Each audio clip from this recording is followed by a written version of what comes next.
I was switched with someone else when I was 3. The good news? This family was filthy rich, and ever since I was little, I knew I was the fake heir.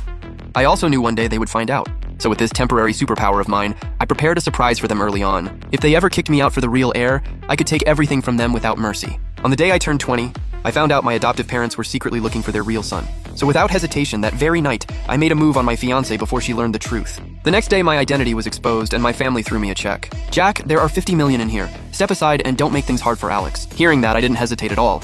I signed my name, grabbed the check, and walked away. Please. Whoever stayed would have to deal with my fiancé's male assistant, poor student, and first love. That kind of blessing should go to the real heir, Alex. I was the tragic supporting guy in a female lead web novel. According to the plot, after the banquet, my fiancé would fall for Tom, a part-time waiter. Then my fake heir identity would be exposed, and I'd start my miserable life as a stepping stone for the female lead. Please. Since I already knew I was the supporting guy, why would I keep playing? Eat, drink, and run. That's the way. Jack, what's wrong? My fiancée Lucy saw me spacing out and sat beside me to ask. She wore a custom evening gown that perfectly outlined her curves. Under the lights, her well-kept skin looked soft and glowing. Because she had drunk a little at the banquet, her baby-faced cheeks carried a faint blush. She looked breathtaking. My mind slipped for a second, so I quickly cleared my throat. Nothing. I'm probably just a little tired. "Lucy, why don't you take a shower first?" Lucy rolled her eyes at me and asked, "What? Are you already bothered by the smell of wine on me?" I immediately put on a sincere face and replied, "Of course not. It's just late, and I thought we should rest early." Lucy didn't suspect a thing. She smiled sweetly at me, then got up and walked toward the bathroom. Watching her graceful figure disappear behind the door, I quickly stood up and quietly picked up her phone from the coffee table. I walked fast to the open balcony outside the room. According to the plot, Tom, the poor student from tonight's banquet, would call soon, and because Tom had sprained his ankle, Lucy would rush out in a panic to take care of him. Since I was leaving soon anyway, there was no way I'd leave wearing this green hat. The night breeze brushed my face.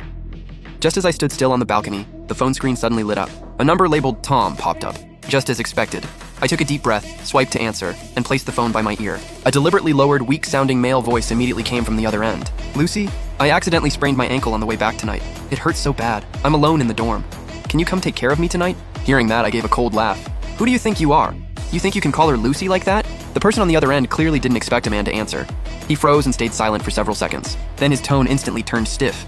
"Who are you? Put Lucy on the phone," I said coldly. "I'm Lucy's fiancé, Jack. You're a grown man. You sprained your ankle, but instead of seeing a doctor, you call my fiancé for help in the middle of the night? I don't think your ankle is the problem. I think your brain short-circuited." After hearing who I was, Tom stopped pretending to be pitiful. Instead, his voice carried a weird sense of superiority. "Oh, so you're the fiancé Lucy mentioned. She personally told me you're old-fashioned and boring." He paused, and his tone grew even more arrogant. "Forget it. I have nothing to say to someone like you. Give the phone to Lucy. I want to see whether she chooses to come take care of me or chooses you." I let out a snort and replied, "Oh, that confident, huh? Fine. But it's late today, and Lucy and I still have plans tonight. We'll compare some other day." As soon as I said that, the guy on the phone panicked. "Plans tonight? What do you mean? What plans?" I smiled slowly and said, "Boyfriend and girlfriend. Engaged couple. What else can we do late at night? Lucy is my fiancé, so of course we'll do something to deepen our relationship." "What? Did no one ever teach you that? You bastard, if you dare touch even one finger of Lucy's..." Before he could finish yelling, I blocked him, deleted the contact, and shut the phone off. Then I casually returned to the room and put the phone back where it was. The sound of running water came clearly from the bathroom, and steam filled the air. Because she was showering, Lucy hadn't heard our conversation at all. I went to another bathroom, quickly took a shower, and when I returned to the bedroom, Lucy had just come out too. She wore a silk robe with the belt loosely tied, her damp long hair falling over her shoulders, carrying a fresh after-shower scent. Her cheeks were flushed from the heat, making her look even more charming than usual. I stepped forward naturally, wrapped my arms around her slim waist and whispered, "Lucy, if I remember right, we're getting married next month, aren't we? My parents have always wanted a little troublemaker." Hearing that, Lucy's face instantly turned bright red. Normally, she would have shyly pushed me away, but the alcohol clearly lowered her guard tonight. She only twisted lightly in my arms. "Didn't I say we'd wait until the wedding day?" I started losing patience. "I can't help it. You're too beautiful tonight. If I keep holding back, am I even a man?" After years as an engaged couple, Lucy naturally had real feelings for me. Besides, the plot had only just begun. Tom's place in her heart was nowhere near enough to shake mine. Most importantly, she never got that phone call. The next day, when the sun was already high, I was woken up by a series of urgent doorbell rings. I casually threw on a robe, slowly walked downstairs and opened the door. There stood my parents with a young man beside them. The young man wore old, faded clothes. He was thin, kept his head down, and looked timid. It was the real heir who had been lost among ordinary people, Alex. At that moment, I pretended not to know and stepped aside. "Mom, Dad, why are you here so early?" My adoptive parents exchanged a look, then entered the living room with the frail young man, their faces heavy. After everyone sat down, my adoptive mother spoke solemnly. "We came today because there's something very important to announce." She pushed Alex, who had been hiding behind her, forward. Then she explained with a choked voice, "This child is our real flesh and blood, Alex. We only just confirmed it." "Poor child. He suffered outside for so many years." My adoptive father looked sharply at me. then continued in a tone that allowed no argument. Jack, now that the truth is out, although you've been with us all these years and managed the company well, the position of heir should rightfully belong to Alex. Hearing that, I felt nothing. The way I saw it, there was nothing to blame my adoptive father for. Blood was always treated as naturally noble. In the original plot, to prevent the company from falling into chaos, I gradually handed over power so Alex could take over smoothly. But in Alex's eyes, that only made it seem like I was greedy for the company and unwilling to let go. So after he got power, he started going against me. I had to keep the company running while guarding against his constant backstabbing. Even worse, Lucy, my fiancée, started getting entangled with the poor student she sponsored, a thoughtful male assistant, and her returned first love. At first, Alex worried Lucy's family would stand up for me. Once he realized we had fallen out, he stopped pretending completely. Facing trouble from both inside and outside, I had no way to turn things around and left in defeat. But now, whoever wants to clean up this mess of a company can do it. I'm definitely not doing it. So without another word, I held the real heir Alex's hand and said sincerely, "I'm sorry for taking your place all these years. I'll leave right now." Seeing me act so decisively, my adoptive parents and the real heir were all stunned. But soon my adoptive parents came back to their senses, and relieved smiles appeared on their faces. "Jack, I knew you were an obedient child." He paused, then continued, "Now the only thing we're worried about is the marriage alliance with Lucy's family. After all, Lucy has always had a good relationship with you." Before he could finish, an angry and anxious female voice suddenly came from upstairs. "Jack!" Lucy hurried down from upstairs. She wore a robe, with only one of my shirts casually thrown over it. Her hair was messy, but it couldn't hide her anger. Holding her phone, she rushed right up to me. She demanded, "Why did you hang up on him and block him?